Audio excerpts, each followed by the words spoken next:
After we released the episode last week, I went and listened to the very first episode of the Misplay board game podcast, the relaunch. Season 2. Season 1. Oh. The last 2 episodes that we've done have had a tone and quality to them that I think we should aspire to going forward on the show. They are very honest in the telling of the story of what's happening with the game, with the show, and where we're at in terms of work. But I don't think they fall prey to some of our early season 1 episodes where things weren't going as we had hoped, and we kind of fell into just like beating ourselves up about them.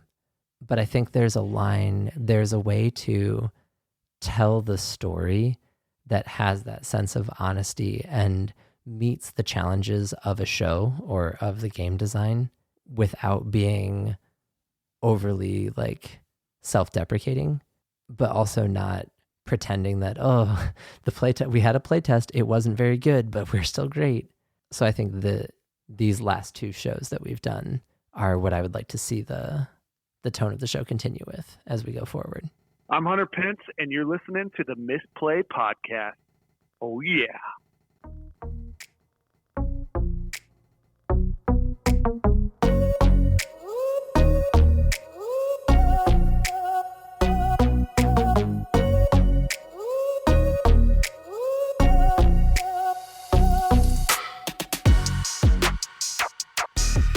Hello, and welcome to the Misplay, where we don't play enough games.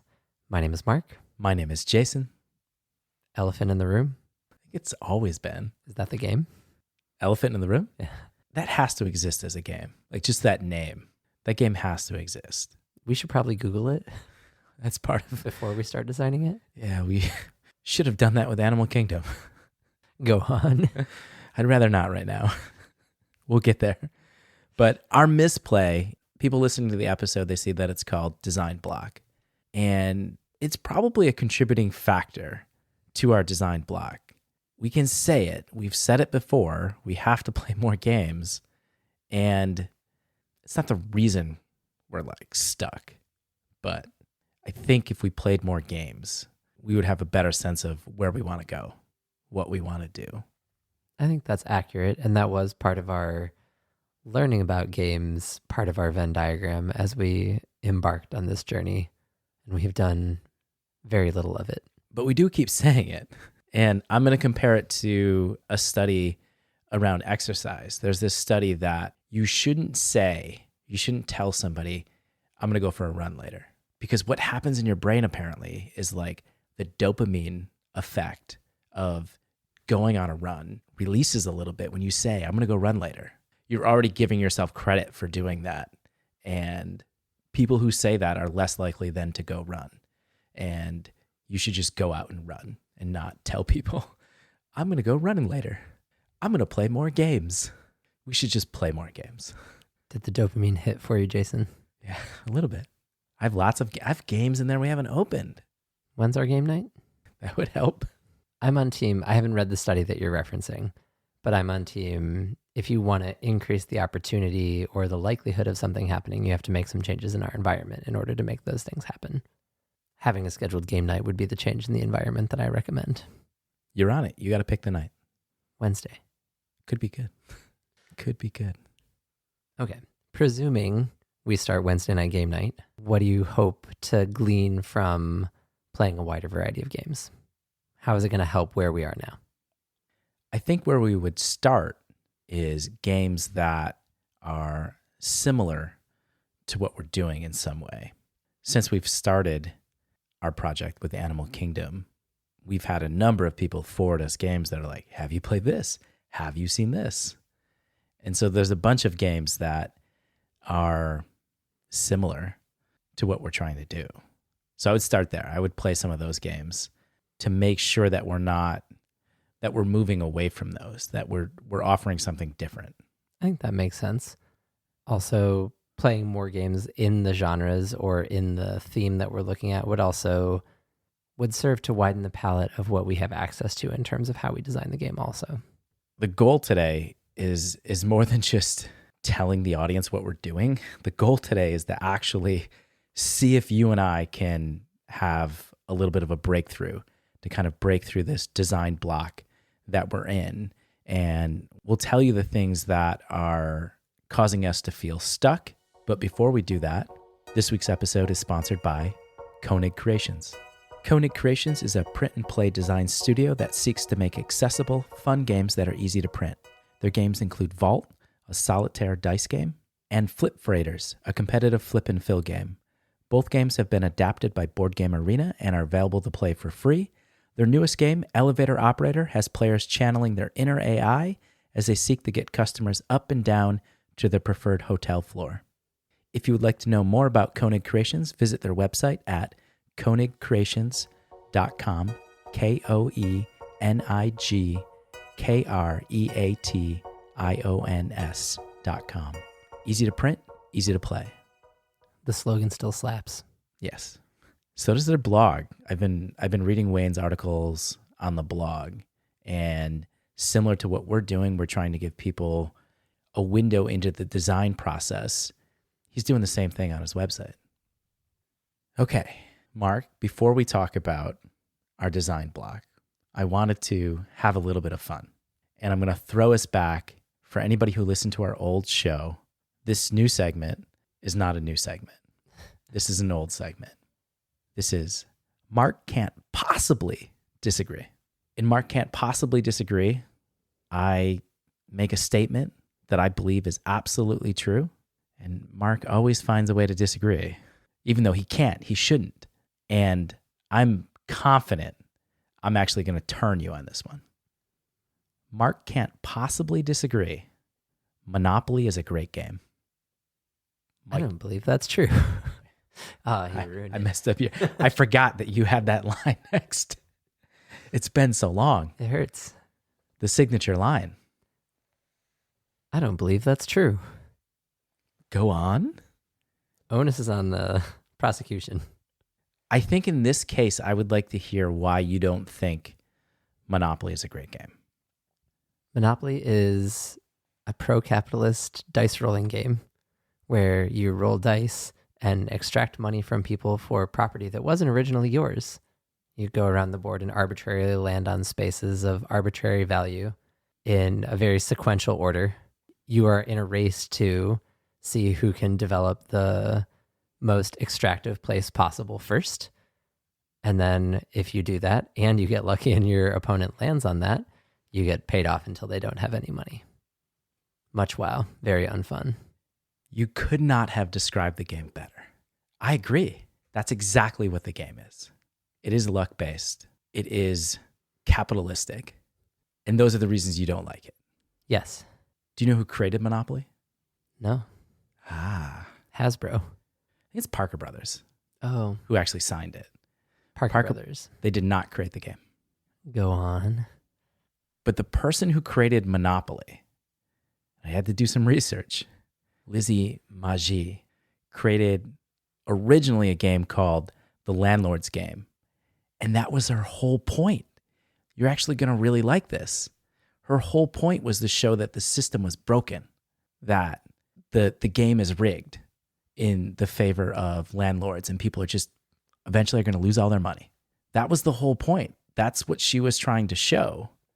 And then somebody else came along and kind of took the base of her game, changed it a little bit. Parker Brothers said, yeah, that's the game we want. They added like the whole Atlantic City thing and that theme to it. And then Parker Brothers said, yeah, let's make that. That's Monopoly. Later on, they found out that it came from somebody else, and they did give it like a little bit of money. But the whole idea was to show exactly all. I knew all the things you didn't like about it, but that was the point of the game. That's why they designed it. It was anti-capitalistic when it was created. That can all be true, and I can respect the story. That doesn't change that the game still blows. This guy. You're saying the current state of Monopoly, if you went to the store right now and bought Monopoly, sat down and played it, that gameplay experience isn't fun. Correct. I can give you that, but I think you have to acknowledge that that wasn't really the game. That wasn't the intent. And go on. Go on.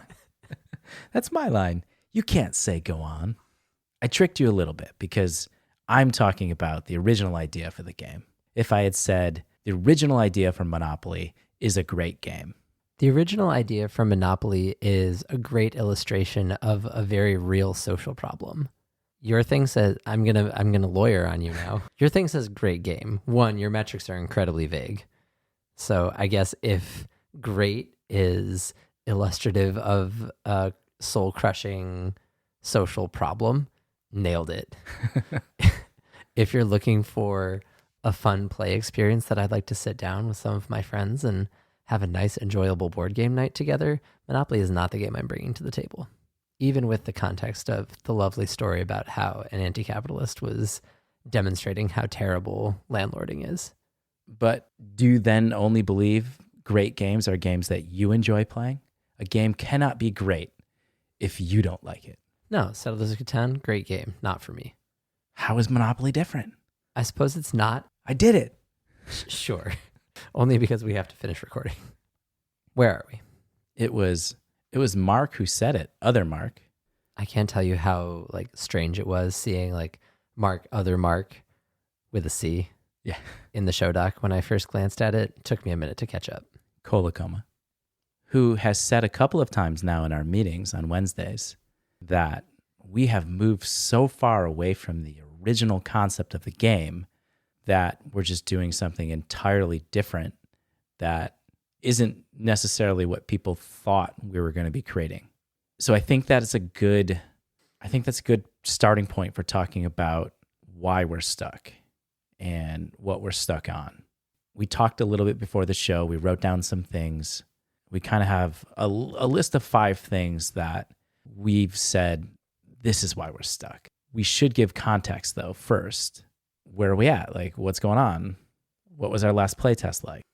I think where I would describe us, and maybe you'll have a different perspective, but where I would describe is I think we're in a spot where we have hyper fixated on an important but a small aspect of the wider game we're trying to build.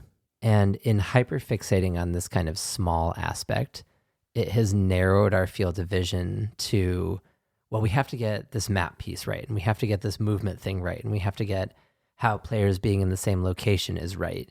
We have to get the influence progression to be right.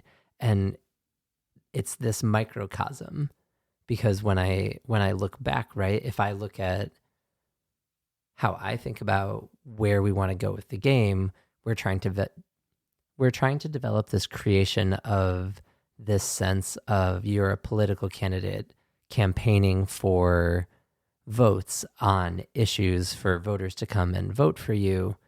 And we're so focused on kind of this map abstraction piece that it's hard to be serving the wider vision for the game. And it's hard to see more progression of the game because we haven't given the attention to other aspects of the games. I think we've dabbled on different things, right? We've dabbled with hippos. We've dabbled with events. We've dabbled with a timeline. We've dabbled with election day. We've dabbled with debates and rallies and campaigns and what does that mean? But it's all been in relation under this hyperfixation on the map and movement and that single piece. Whereas in our collective mind, there are all of these other pieces, and we haven't brought those other pieces into our physical build of the game or our mental construction of how they interact in the game. Stressed me out a little bit with all of that. You are absolutely right. When I asked the question, I did mean just catch the audience up since January. We said we were going to build a game about animal voting. You went deep, and you're right. But that's where we've come from January. It is all of those pieces. And so that brings us to our first point. The first thing we're stuck on is developing that core, whether, it is about pulling people to you, whether it's about moving around this map, whether it's about having the debates and rallies. We haven't really identified what the game is. We haven't. And, there were things that I said were really important to me that we've been playing without for a while, like the hippos, because we've been trying to just figure out that primary loop that players will experience. In the current version, it's, move your piece to another habitat, collect something, and then possibly move an animal over to you. And then there would be a potential for a debate or a rally. And there's, like you said, there's versions where we had event cards. There were versions where we had wild cards. But again, we ask everybody on the team, what is the game? What is the core piece of the game? We've got 6 different answers. I think that's very accurate. We're very bare bones. And in the last playtest, I think the guiding questions have actually been very successful in our playtest process. The Mark Katz playtest process. Sure, I'll pat myself on the back later. Because Peter, the most recent playtest was, well, let's see this new skeleton piece to see how this version functions. But that has meant that we've lived in a space of abandoning the majority of the other features in service of trying to find this core. And I'm going to move that to the second thing on our stuck list, time.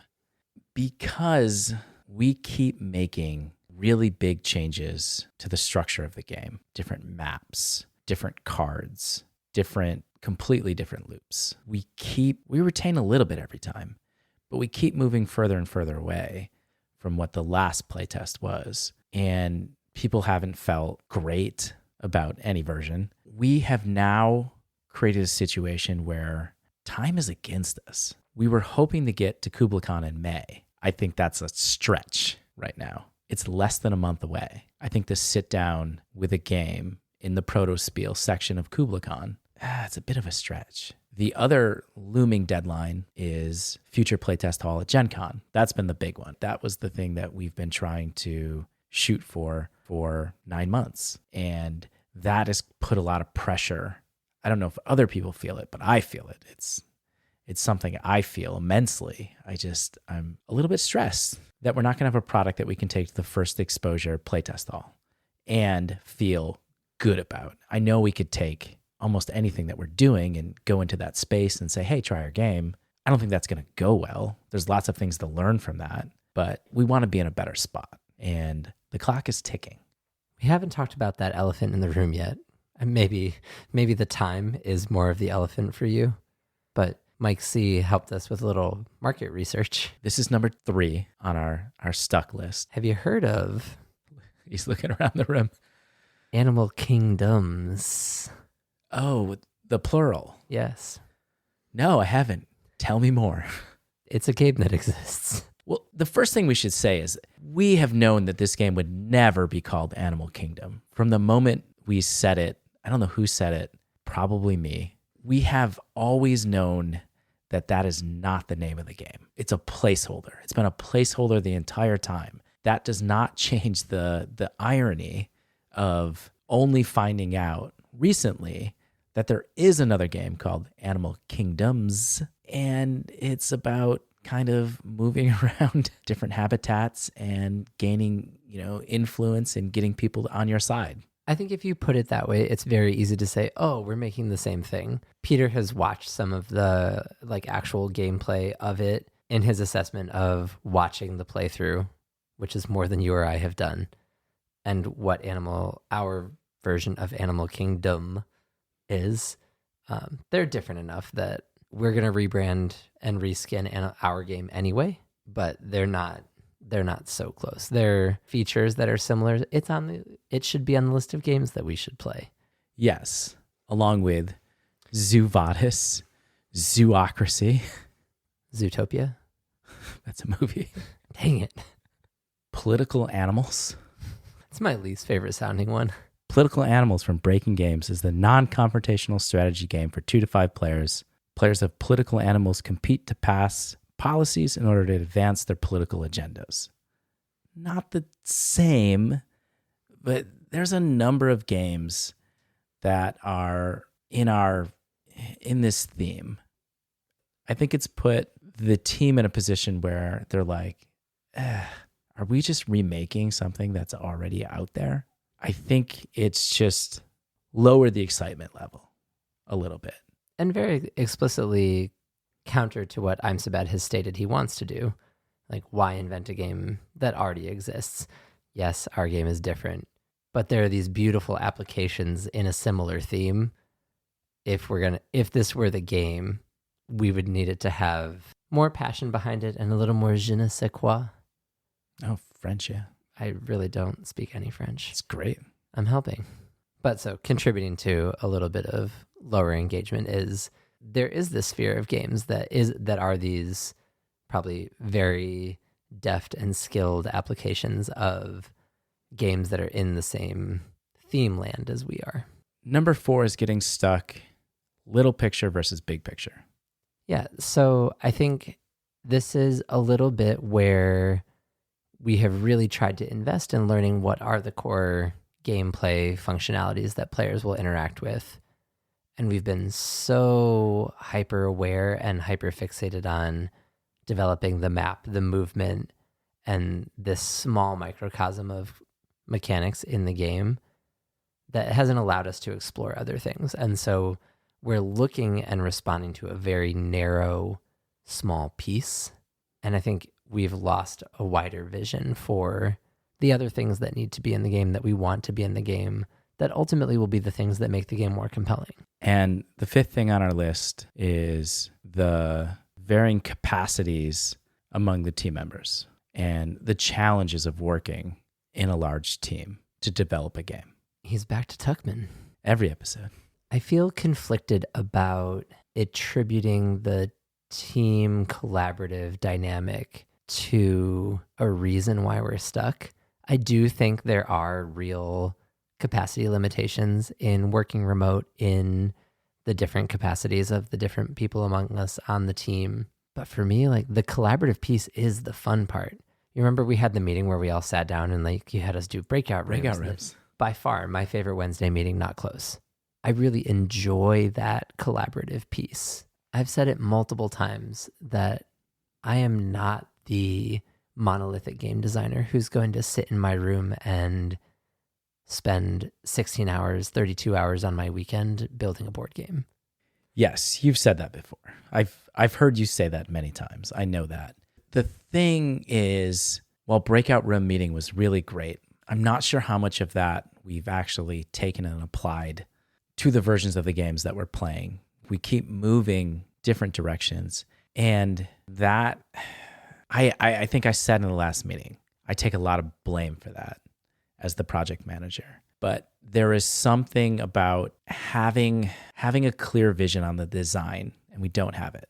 But I feel like if I was more skilled in leading a team and not 22 7-year-olds, we could have identified the problems that we're experiencing and found a way to kind of get past them sooner. Because I'm hoping today, Mark, we can get unstuck. That's kind of the point of, you and I haven't had this conversation before. So I said in the beginning that this was, a peek into the process, but this is also us working right now. How do we get unstuck? I'm asking for a friend. The first thing that jumped to my mind when we hit the sticking point and we started to get that sense of being stuck on the team and feel that little bit of dip in enthusiasm about this version of Animal Kingdom, my first instinct was like, all right, cut and run. Let's do something different. Yeah, we had that meeting. But after Peter explained his perspective on why we should continue with Animal Kingdom, which I think is a very compelling argument and easily one that I'll throw myself behind. Partially because I think it's a wonderful compromise, and partially because I think there's a lot of merit to finishing Animal Kingdom, because it would be, one, a little bit disappointing to have done all of this work and not finish the game, but also to not give up because, we hit some, we're a little bit stuck right now. What are we going to do with it? Ho-hum, move on to something else. What happens next time we get stuck? Getting stuck is not unique to Animal Kingdom. Getting stuck is going to be something that comes up as we try to do this collaboratively with other people. And so I think there's a lot of merit and really good reason to unstuck ourselves, as you so eloquently put it, and bring Animal Kingdom to completion to some criteria. I think part of the follow-up of what Peter shared was he doesn't see Animal Kingdom as the game we should crowdfund, but we should still finish it and have a version that we could publish to our listeners, let people play, share the playing cards file, have something to show, a result, a product, a culmination of the work that we've done as we've learned how to kind of do this process as a team. And I don't think Peter's wrong. I'm still having a very hard time processing that, given the narrative that we've been selling since, December, January, that the idea was we were going to build this game and take it to crowdfunding. I will also say I was probably the first one who was also like, cut and run, cut and run. I have this great idea for MMA Gauntlet, but it's just dance fighting. I told you about it. Yeah. I was ready to pivot. I was ready to say, we're not going to finish Animal Kingdom in time for August. So we could do this though. So I was the first one trying to cut and run. I too listened to Peter's direction, guidance, and it made a lot of sense. And I was like, you should be in charge. So I do think we are going to finish Animal Kingdom. There is some question about, is it the game that we want to put on crowdfunding? I'm going to save that. I'm just going to push that question far out, because the first thing I want to do is get unstuck. Which leads me to first option for how to get unstuck. I think in your problem-solving model, we've identified some reasons and some problems for possibly why we're stuck. I want to zoom out. I think for me, the way to unstuck Animal Kingdom is to drive it to completion by not worrying about a perfect gameplay loop in the core. Have you heard the quote about art and consistency? No. I shook my head, then I remembered I was on a podcast. I follow a lot of artists and creators on social media. There's been a prevailing message that I've been seeing in my feed recently that is essentially, don't worry about perfection, make something, but make something every day. And so for Animal Kingdom, how I would interpret that for us is, let's take what we have, even if it's not the gameplay loop that we want, but let's take that and let's put in your hippos. Let's put in the debates the way that we think is going to work best. Let's bring the elements that we want. Let's design those elements and let's stitch them together in some way and see how the machine moves and have a bigger picture. Like, write the end game. I've been really into the calendar. I was a big proponent of the calendar, and we haven't done a really strong application of that. I'd love to see, okay, we've talked about our tent posts of declare your candidacy, midterm elections, something else, an election day. Like, let's build those. Let's build the calendar. Let's choose how many rounds it is between each event, and let's use that. Let's put that in place. Then keep your thing about debates, even if it's just keeping on playing with the numbers 1 through 5 the way that you had them. The team really liked that way of doing debates. There'd be room to you could even bring hippos into your playing cards. You could have like arguments, hippos, and some other card that could construct your hand, and you could put them in that way. And now you centralize things on debates again. But the whole point being, zoom back out, put the things that we want on the canvas, and then we can go back and we can rearrange pieces and move things around as we need to, but build the whole system, not just the engine, would be, I think, one way of going about unstucking ourselves. I couldn't help, as I was listening to you, say, oh yeah, we didn't even talk about the seasonal or the calendar version. And that's like another element that we've been trying to add in and throw in. And I hear that and I go, oh, it's going to be more complicated. And I'm thinking a lot about how difficult it's going to be for us when we get to manufacturing and putting components together and then sticking them in a box and worrying about weight. And I feel like we have bitten off more than we can chew. That for a first game as the Misplay, we probably should have been making a card game. Mark said that like episode 2. Go on. And now, obviously, with the tariffs that have hit the industry, and we're kind of lucky we're in a position right now where we almost don't have to worry about that yet. But it's probably wrong not to worry about it. It's probably wrong to not have a voice around it. But I get increasingly worried that there's going to be too much going on for us to be able to figure all that out even if we do have this game. This is the part where you offer a solution. I think you've teed up a nice one for us. I'm waiting for you to knock it out of the park. Did I speak baseball well enough for you? That was really good, yeah. If I was in charge, I'm not sure I am, I would be trying to simplify, cut out things. And I know to some degree that's what we were trying to do with the core loop, right? We were trying to ignore all of those things. But I actually mean not have them in the game, to totally scale back. It was other Mark who had said, we've moved so far away from the original game. Can we get back to where we were originally and just have less things going on? Option 2, reduce and simplify Animal Kingdom. Yes. Design a simpler version of Animal Kingdom. Or option 3, abandon ship, make a simpler game, period, by itself, independent of Animal Kingdom.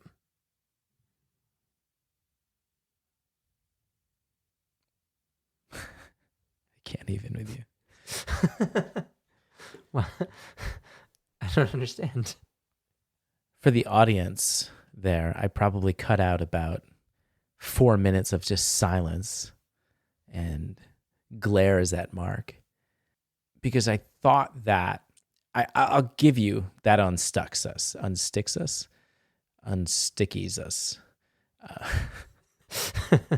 It's good. It gets us out of the sticky stuff. But does it? You had said 10 minutes ago that we should drive something to completion. Yes. Okay. Yes. If we were going to explore like the wide range of how we could unstuck ourselves, I do think it is fair to consider like the full abandoned ship, cut, run, do something else. I don't think that's the best option in this case. Oh, okay. Jeez. But I think you have to think about it. Okay. I think Peter made a very compelling argument for why we should drive Animal Kingdom to completion. That being said, no one has really gone to make the argument for why you should abandon. And I'm not going to, because I don't think it's not what I believe we should do, but it would be an option. Okay. I see what you've done there.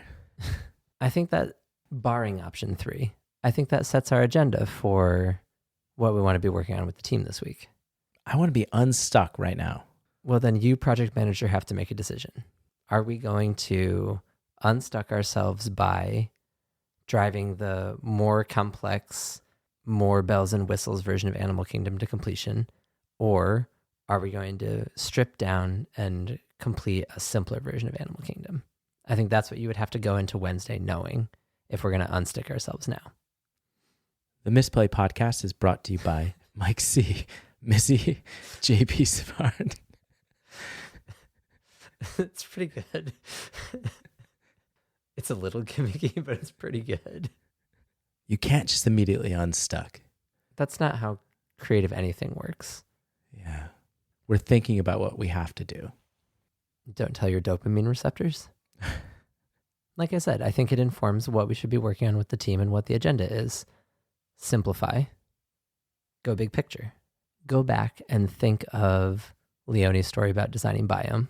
Go back and think about the way that Mike C. told you about developing his game. Randy told us about Golf Game, how he was really hyper-fixated on trying to get the idea of choosing your club, and then everything spiraled from there. All of those examples are kind of a lock yourself in the room kind of style.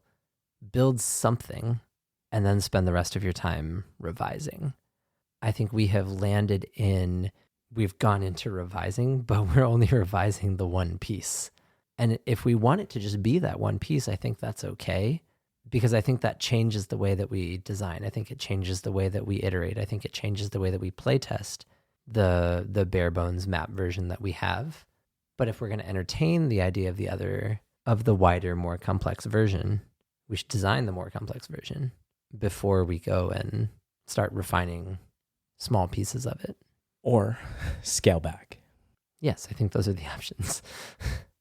When we pushed the April newsletter, I was very touched by the reassuring little letter that you wrote as your segment for the newsletter part in this month's newsletter.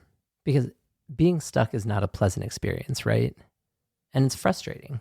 And I know you've been frustrated and annoyed with me about schedules or the way that I talk about a game or something. Like there has been tension around being stuck.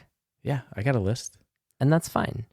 But I think the core that I took away from your little reassuring message that I didn't get to see until it was published in the newsletter and I had to dig it out of my spam I'm just glad you can see it now. was that feelings, I think for me it's analogous. Feeling stuck is uncomfortable and it's challenging, but there is a path forward where you get unstuck and we move forward in terms of what we're trying to accomplish. And so I would like to share that same kind of encouragement with you. We're stuck right now. We don't have to abandon ship.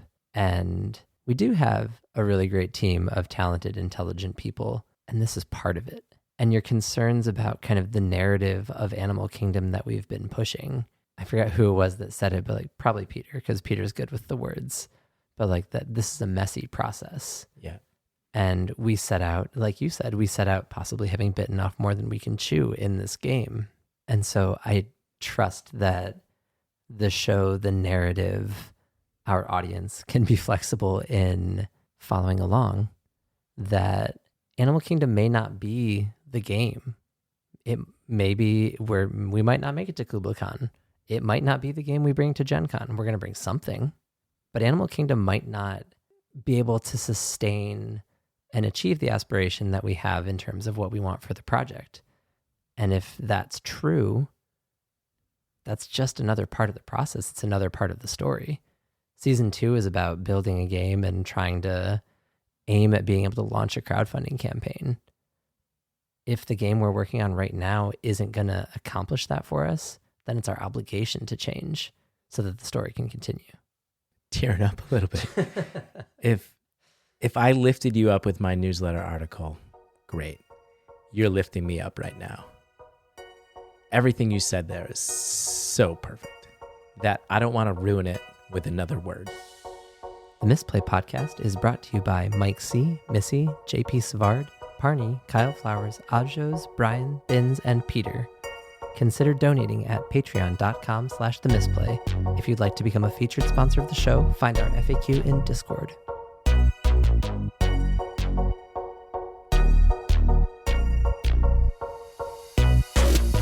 We keep moving different directions.